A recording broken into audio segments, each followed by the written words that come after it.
title of this sermon is Margaret Fuller, the Girl in the Transcendentalist Boys Club. And here's a picture of Margaret Fuller. This is the fourth in my series of Unitarians, Universalists, and Unitarian Universalists who made a difference. So who was Margaret Fuller? Margaret Fuller was born May 23rd, 1810, and died July 19th, 1850. She was an American critic, writer, educator, teacher, intellectual, transcendentalist, journalist, feminist, and friend of many folks as well. Margaret Fuller was born in Cambridgeport, Massachusetts. Now, there is no more Cambridgeport now. It's all part of Cambridge. But Cambridgeport at the time was an area between Harvard and Boston. And this is a picture of what it may have looked like when she lived there. There was an old soap factory across the street from her. It wasn't an extremely desirable part at that time of the area. It was sort of not a place that she really enjoyed being that much because there were some older factories and things like that there. But that was where her home was and where she grew up. Her parents were pretty prominent folks. Timothy Fuller was what they call a Harvard High Scholar. A Harvard High Scholar, I guess that would be like a honors student, you know, kind of thing. So very bright. And he was a lawyer in Cambridge. He was also a U.S. congressman. Her mother was Margaret Crane Fuller. She was the mother of 5. And she was the person that taught Margaret household chores and sewing. So Margaret did get a little of that. But most of her education, early education, came from her father. She was the eldest of the 5 children. This was her birthplace and childhood home, and it's still there. It is still there. This was her first home. Her father was her first teacher. He realized early on that she was quite bright, and so he just really put the pedal to the metal on her education. He taught her to read and write when she was 3 1/2, and she began to read many books. She began to learn languages. As a child, she was proficient in Latin, Greek, Italian, and French. She not only read these, she translated into them and out of them as a kid. So Timothy was away when he became a congressman for 6 months of the year. And that's very fortunate for us because he was away, but he still was controlling her education. So he demanded that she update him and write to him every day. He didn't write back to her every day, but he said, every day you need to write to me and tell me what you've accomplished with your studies. He kept going to share an update. That's good for us because some of those letters were saved, and therefore we have some of her early writings. This is the earliest we have of her writings. This was an excerpt from a letter that she wrote when she was 6 years old, and she says, "Dear Father, it is a heavy storm. I hope you will not have to come home in it." One of her biographers says, "So begins the record of a life that will end on a homeward journey in another heavy storm, a life unusually full of words, both spoken and written." Here's some excerpts from a letter she wrote when she was 7, or letters she wrote when she was 7. She had to tell him all the things she learned for the day, and she says, "I have learned all the rules of music but one." She says, "I have been reviewing Valpy's chronology." This is an ancient narrative of ancient English history. She's been reviewing that. "I should like to have been with you to have seen the picture galleries at New York." So some of the time she was telling him what she would like to do. Now, he was very critical of her as well. So, and she really, really wanted to please her dad. And some of you know you've been in those same situations. You want to please your father. So sometimes she would, before he could criticize her, she would go ahead and apologize first. Have you done that? Yeah, so she says, "I do not write well at all." And she says, "I have written every day a little, but have made little improvement." She's mainly talking about her handwriting, which was very poor at first, and it got better as she went on. "I hope to make greater proficiencies in my studies," she says. Before she was a teenager, she'd already consumed Shakespeare, Cervantes, and Moliere. This is when she was a child. She did have some formal schooling. She went to the Port School in Cambridgeport in 1819. So her dad decided it was time for her to go to school. This school in Cambridgeport was one in which the boys sat on one side, and they did allow girls, and the girls sat on the other side. But she was very definitely teased by the children for her looks and more. She had begun to have some scoliosis, and she was not, because of that, they would tease her and said she was ugly, and also because as she got into adolescence, she had some sort of skin condition, so got a lot of teasing. She was very, very bright, but she did not have the refined lady skills that they thought she should have. So they sent her to the Young Ladies, Boston Lyceum for Young Ladies, 1821 to 1822. She was there for a year to try to improve those things. That was not enough, so they sent her off to a boarding school in Groton, 1824 to 1826, to try to improve her social graces. It didn't work very well. She just was not that kind of person at the time. So she returned home to study at 16 after giving up on fitting in with other young women, and they were constantly teasing her. And she said, "I have felt that I was not born to the common womanly lot." Now, some of this, they were teasing her, but some of this was also her haughtiness, her putting them down for not being as intelligent as she was too. So it was a kind of a both sides thing, you know. She was pretty stuck on her intellect and thought others just did not measure up to her. Margaret became the first woman after she got back home to gain access to the Harvard Library.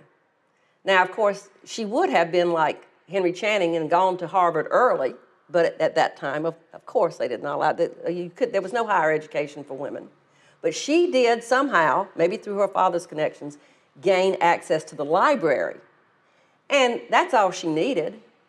She knew enough by then to self-educate. So she went into that library and she learned everything she could. And she had a higher education. She made herself have a Harvard education, even though she did not go to Harvard. She did begin to connect with some folks then too who became her friends. Some of the people that were going to Harvard, some of the guys became friends with her, and also some of the wives of some of the faculty members. This became a very good friend. Her name is Eliza Ware Farrer. She was actually someone that was married at age 37, so she was married later in life, to a Harvard math professor. Now, Eliza sort of took Margaret under her wing because she could see that there were some difficulties there that need some edges smoothing out. Eliza's plan was to mold her externally to make her less abrupt, less self-asserting, more comme il faut in ideas, manners, and even costume. So she even took her to a dressmaker and had the dressmaker to make clothes that would help her look better, especially with her scoliosis, so that she became almost more swan-like instead of having an odd look and having ill-fitting clothes. She also learned to hold her head more erect. She had been, as Inga tells me, don't compensate so much sometimes when I was younger. She'd been compensating by pushing it forward and things like this, so it helped her hold her head up a little better. And these things helped her then to be able to socialize a little better and get along with folks because she felt better about how she looked. And that helps us sometimes, doesn't it? We have to admit, if we look a little better, sometimes we can be a little better with others. So she did have friendships with many of these highly educated folks.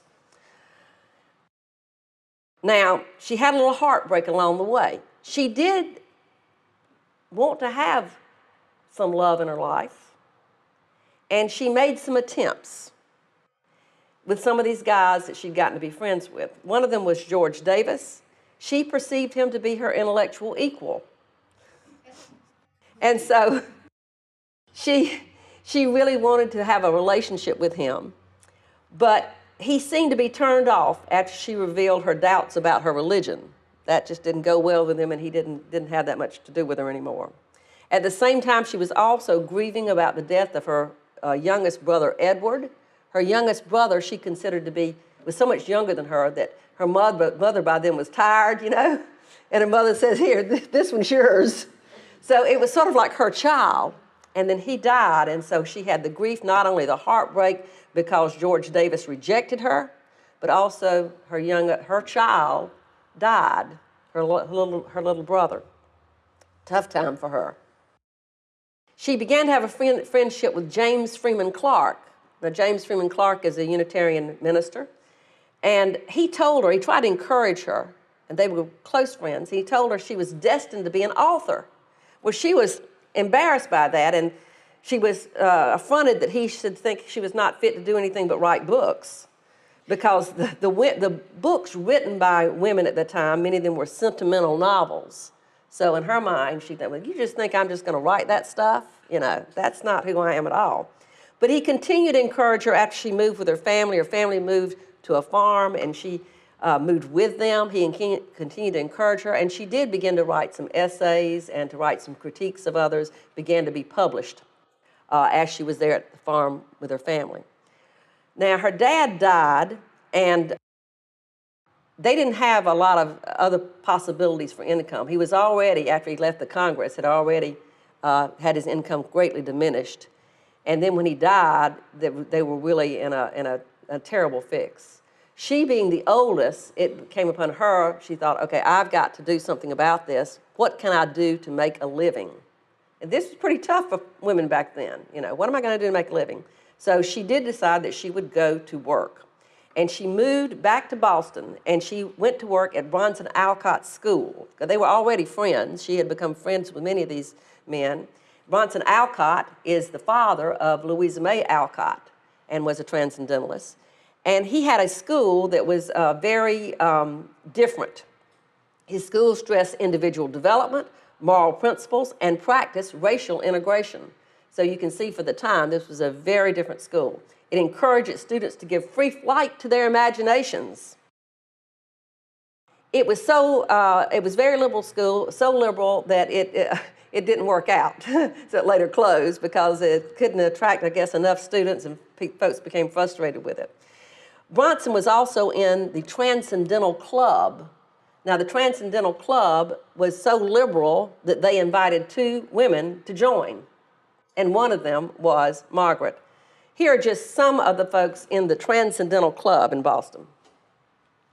Henry Hedge, he was a Unitarian minister, and he was the founder, and at first it was just called Hedge's Club. It was sort of an informal club. There was no like, okay, you pay these dues and you're a definite member. It was kind of whoever showed up. So they'd go to his house and have discussions, all these conversations. Bronson Alcott was an educator. He was a farmer.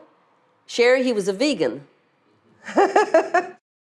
And he was the father, as I said, of the Louisa May Alcott. Ralph Waldo Emerson was a member. He was a former UU minister. He was an essayist and lecturer. This is Thoreau, poet, essayist, naturalist. This is William Henry Channing. William Henry Channing was the nephew of William Ellery Channing, who I talked about last time. And William Henry Channing actually married Margaret Fuller's younger sister, Ellen. And then we had Margaret Fuller. Here's a picture of her. George Ripley, he was a Unitarian minister and founder of Brook Farm, which was one of these farms where they tried to really do some of the same things we're doing now with some of our, grow the food right, eat the food right, be like Thoreau was with Walden a little bit. And then this person was Elizabeth Peabody. She was the other female member of the Transcendentalist Club. If you're an educator, you probably studied Elizabeth Peabody. She was the founder of the kindergarten movement in America. Froebel was the founder of the kindergarten movement. Let me be clear about that, in Germany. She actually went to Germany and studied with him, came back and started the kindergarten movement in America. They also were great friends, Margaret Fuller and Elizabeth Peabody. So much so that when the teaching job ran out, she had taught at a couple of schools and there were no more jobs there. Some of those early schools closed. She had to come up with another idea of how to make money, and Elizabeth Peabody was helpful in that. Margaret Fuller decided that she would charge people to come and have conversations with her. By then she was very well known. People knew she was quite an intellectual and people wanted to be around her. And so some of the men had already started these things where they'd have these conversations and charge men to come and have conversations. So she said, I'm going to charge women to come and have conversations with me. And so she did. She had a series of public conversations designed to encourage women in self-expression and independent thinking. So this was a great thing, and it was kind of like women being able to get a higher education. They could go and pay her and learn from her, and she used sort of conversational dialogue method of learning, and so they felt very, very, very honored to be in her presence, and were glad to pay her some money, and that helped her out as well. From these conversations, from her preparation from these conversations, she had an essay that she published in The Dial. Now, The Dial was the journal of the Transcendentalists, and she and Emerson were actually the founders of The Dial, and she was an editor of The Dial. She published an essay in it, and the essay was so, people enjoyed it so much and encouraged her to do more with it, that she expanded the essay and made it into a little book. And the little book was called Woman in the 19th Century. Woman in the 19th Century. It's still in publication. You can still get it, okay? Let me share with you a little about what one review says about this. It was first published in book form in 1845. Woman in the 19th Century was correctly perceived as the controversial document it was, receiving acclaim and achieving popular success in some quarters. The first printing sold out in a week. They said it was really a bestseller, and then Uncle Tom's Cabin came along and knocked it off, but it was really selling well. At the same time that it inspired vicious attacks from opponents from the embryonic women's movement.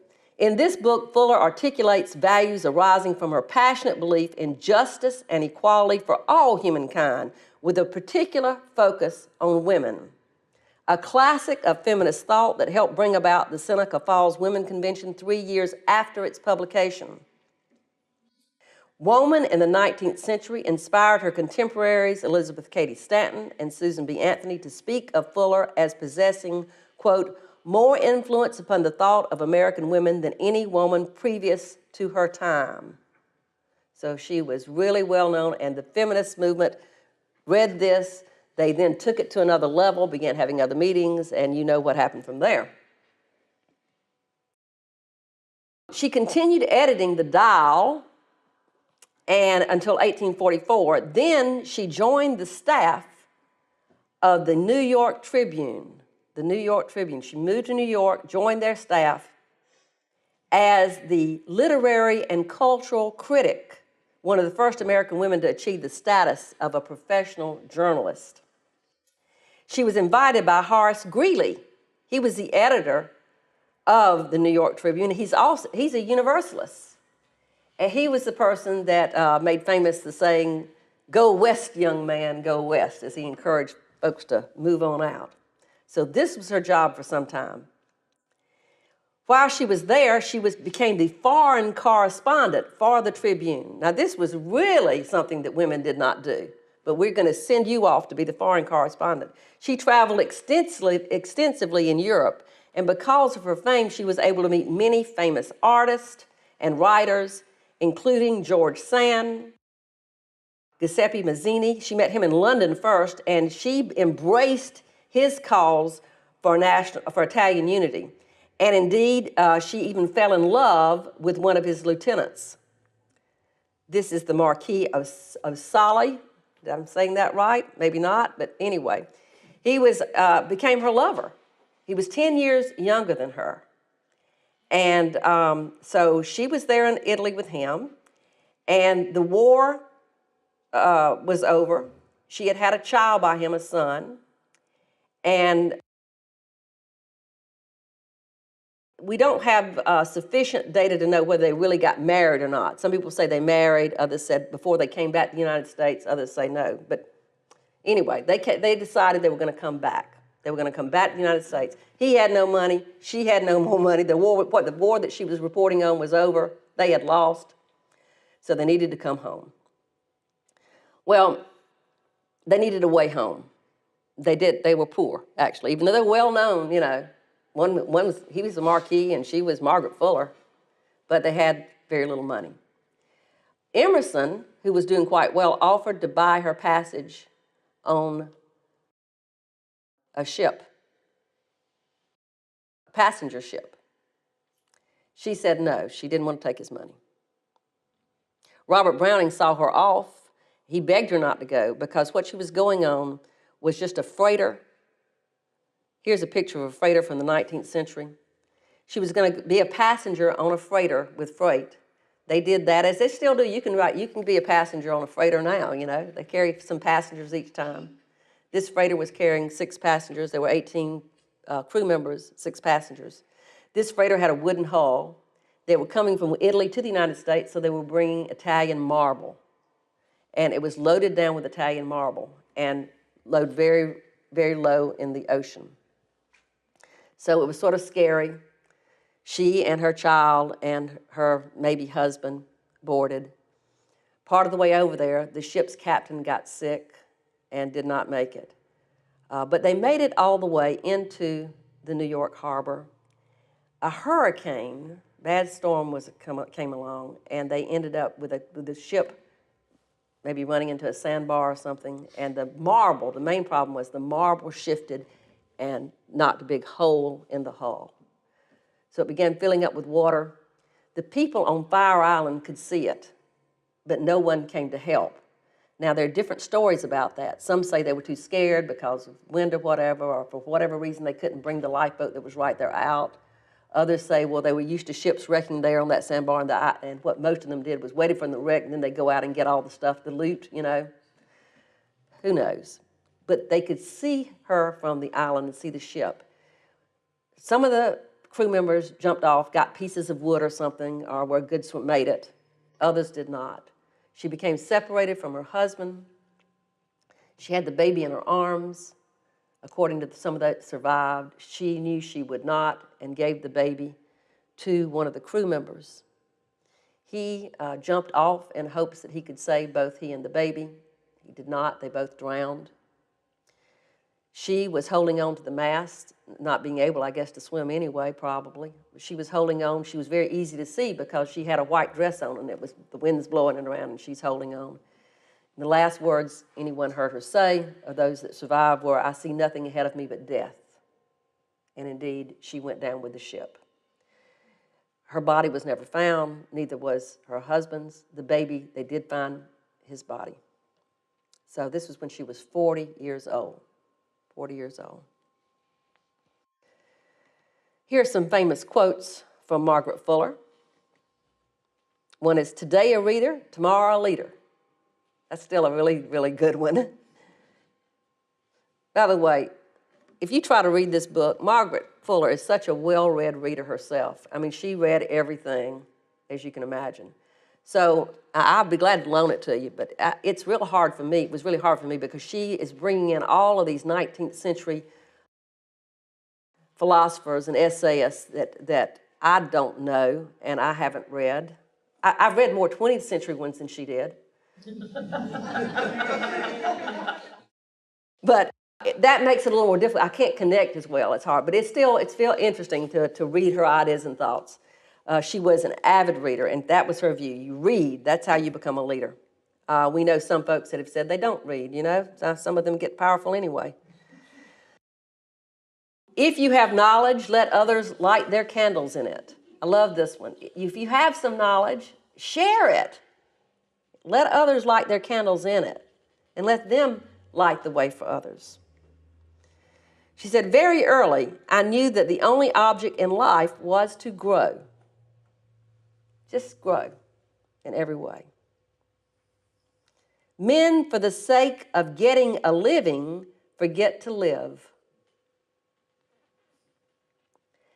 A house is no home unless it contain food and fire for the mind as well as the body." And then someone says she said this. I didn't see it myself in her own writings, but I don't doubt this one. "I now know all the people worth knowing in America, and I find no intellect comparable to my own." Indeed, she was a remarkable, bright, intelligent woman.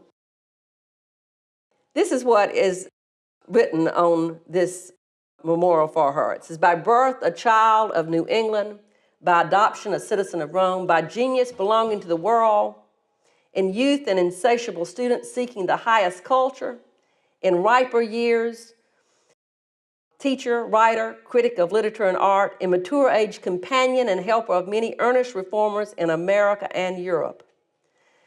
This is in Cambridge, and at the foot of this are the ashes of the son that they did recover from the shipwreck.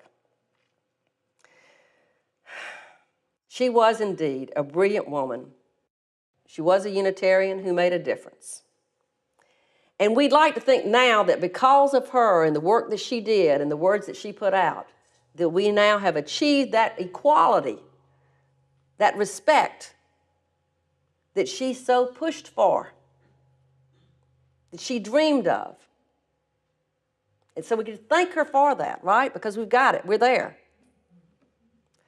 But then I just finished Hillary Clinton's book, and I wonder. And all this last 10 days when I've been preparing this sermon and reading about her and preparing this work, I've also seen all the Me Too stories that are on social media. Now, these came along, as you may or may not know, depending on whether you're following social media, after all of these, after Harvey Weinstein and some of these other fellows had done so much and people not believing them when they, one person said, well, you know, maybe if every woman that has experienced these kinds of things would come forth and say Me Too, whether it's sexual assault or harassment, and say Me Too, then people, they would see how huge it is, how big it is, and folks will believe people maybe a little bit instead of assuming other kinds of things. So then one by one, all week long, I've seen all these Me Too, Me Too, Me Too, Me Too, Me Too, Me Too, and stories. And at some point I would even think, okay, well, but that's in the general world, you know, and Unitarian Universalists, we wouldn't have that many here. But mine are in this world. But I had my own Me Too's. And then I'm a member of a Unitarian Universalist women's group. And some of the stories there of things that have happened in congregations really were appalling.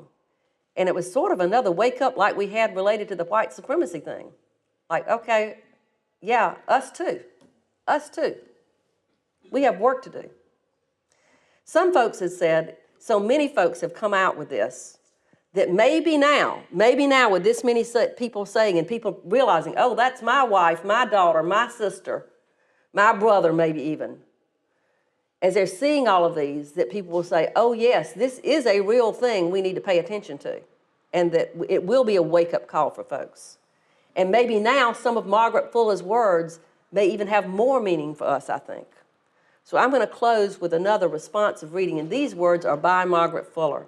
And again, I will read the plain part and invite you to read the bold italics. This is called A New Manifestation. A new manifestation is at hand. A new hour is come. When man and woman can regard one another as brother and sister, able both to appreciate and to prophesy to one another.